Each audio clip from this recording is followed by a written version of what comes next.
Hello, and welcome to Alton's Story, where tabletop tales come to life. I'm your host, Frederick Smith, author of and narrator for The Acquired Taste for Adventure, a D&D audiobook series based upon actual Dungeons & Dragons games. And with that, let's get started. Alton's Story, The Acquired Taste for Adventure. A note from the author. My name is Alton, and I give you my word as a halfling gentle. This is exactly how it happened.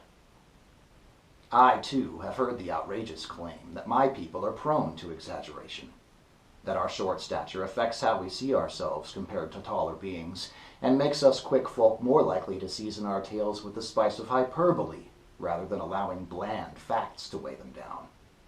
Rubbish, I say. No embellishment was needed to make my tale more palatable, no drink needed to help wash it down. No. You may take my words with faith. This is exactly as it was. While there has been much excitement over the rediscovery of the Wave Echo Cave, only inaccurate accounts of the event have been shared to this point, and not one of them penned by someone who actually lived it, as I did. Subsequent generations must know how this all unfolded, the role that my friends and I played as we set this small corner of our world to rights. For these reasons, I've endeavored to write these journals, dear reader, to entertain you and to set the record straight once and for all. But just remember, as you savor the taste, that you are feasting upon facts and not fiction. And to those we lost along the way, may your cup be ever full. You are not forgotten. Signed, Alton Deepbarrel. Chapter 1. Stories are much like a banquet hall with loaded tables. It can sometimes be difficult to know exactly where to begin. But since I am the one forced to choose, it seems best to start around the time my friends and I set upon the high road. It was late afternoon, with the reddening sun hanging lower and lower in the sky, as three adventurers traveled south, away from the sprawling city of Neverwinter. Two of the group rode atop their small ox cart that was heavily laden with foodstuffs and supplies. The tiefling bard Jazzberry perched directly behind the dwarf barbarian called Malik, who drove the precarious vehicle at an unsteady pace along the path's well-worn ruts. Beside and about 20 paces behind the load, the bushy-headed halfling known as Alton struggled to maintain pace with their progress. It was hard to keep up with the cart, and to be stealthy at the same time, but he tried to do the best he could while quietly scurrying from tree to bush. Alton had let it be known, repeatedly, that he hated being exposed like this. After all, he was a creature of the city, with its dark passageways, hidden alleys, and subterranean sewers, and he'd adapted the way he moved to accommodate right angles and narrow paths, taking full advantage of his small stature. Alton would have been considered short, even by the standards of his diminutive kinfolk, but his small size had proven helpful time and time again in his chosen line of work: thieving. The dark-haired and mutton-chopped scoundrel had learned how to survive alone, and he had learned to avoid making himself a target whenever he could. But instead, here he found himself out in the wide open world, with a noisy cart that was heavily loaded and ripe for the taking. The rogue, feeling especially nervous, had already analyzed the situation. There were hardly any trees wide enough to hide behind, or to climb up into should they be attacked. And his gray cloak and ragged leather armor, while it was well suited to camouflage in the shadowy corners of Neverwinter, it didn't match the greenery out here at all. Alton had cursed his rotten luck when Jazzberry agreed to this stupid job, which meant, of course, that he'd also agreed to leave the comforts of his posh city life for places unknown to him. Sure, he and his beloved friend Jazzberry had been more than comfortable at their tavern home, where they were making a small fortune with their side hustles, and they had been avoiding doing any real work. But now they found themselves out here, eating rations in the sticks and looking like easy marks on the road to wherever in the hells it was. Alton glared at the friend that had gotten him into this mess. Jazzberry was a tiefling, a being whose partly demonic heritage was plainly obvious from the horns that sprouted from her forehead.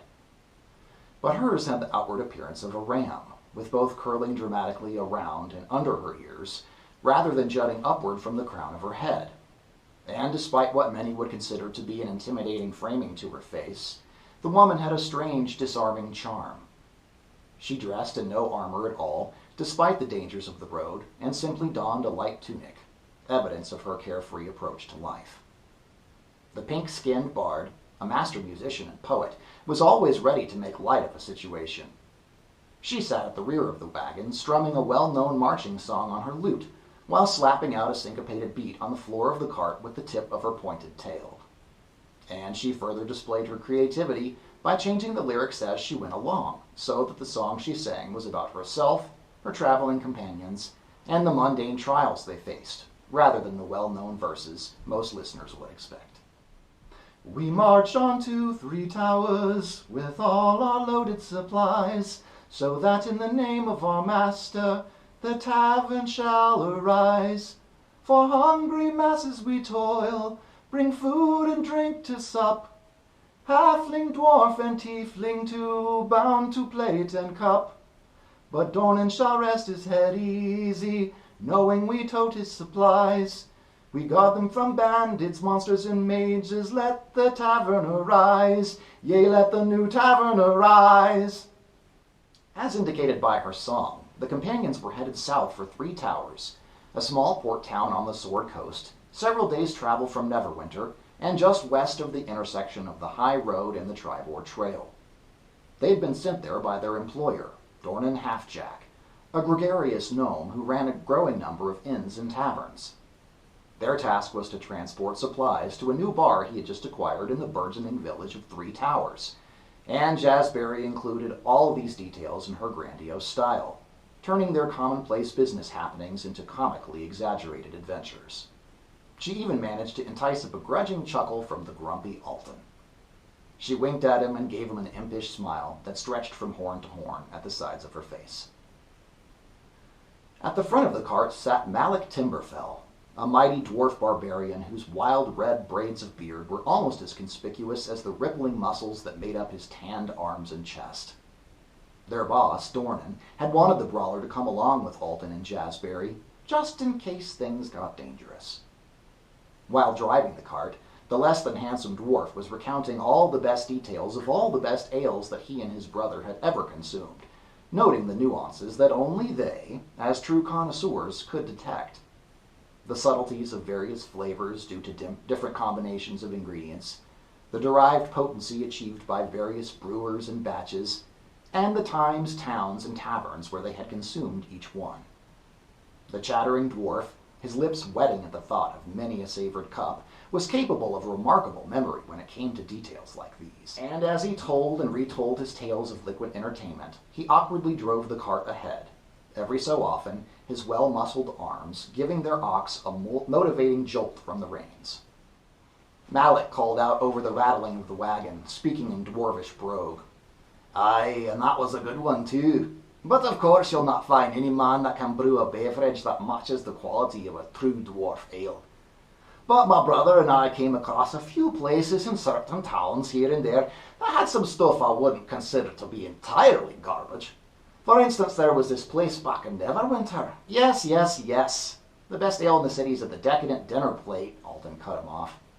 You've already told us this story twice today, and it's a wonder you don't have flies in your mouth, the halfling added, not quite under his breath. Well, excuse me. I forgot you were the weak and silent type, Malik teased him with a wink. You'll have to forgive me if I'm making up the conversation for the 3 of us. It's a long way to be quiet all the while. Some conversation, Alton rolled his eyes, although I do love hearing about dwarven superiority. Well, you'll know when you finally have a master-crafted drink from a dwarf brewer, Malik wagged his finger like a scolding father.